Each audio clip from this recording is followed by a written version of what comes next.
Yesterday we were talking about how the word caste came into use.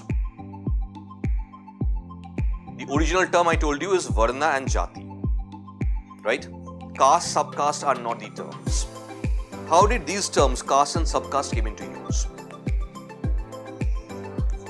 I'm looking at two particular scholars, James Princeps, Max Muller. Right? What happened with these two scholars? They learned Sanskrit. They literally translated these Sanskrit scriptures into English, and based on that, these two as well and the other English scholars as well, they were trying to understand the Indian society. How many Varnas did I tell you about in the class yesterday? 5. You go out on the street, ask anyone, they'll talk about 4. Why? In Rigveda, Rasam Mandala, Purusha Suktam, I quoted the shloka yesterday, shloka 13th. Brahmanasya Mukhamasit, Bahu Rajanna Krita, Uru Yadasya, Uru Tadasya Yadvaishya, Padvyagum Shudra Ajayata. Right? So scripture is talking about only 4 Varnas.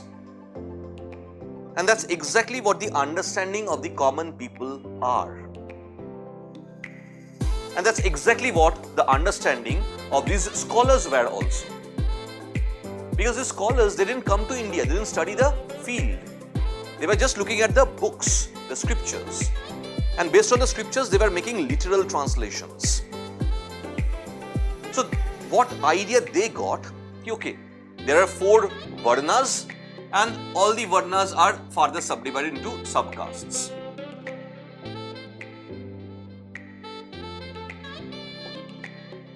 It's a rigid system.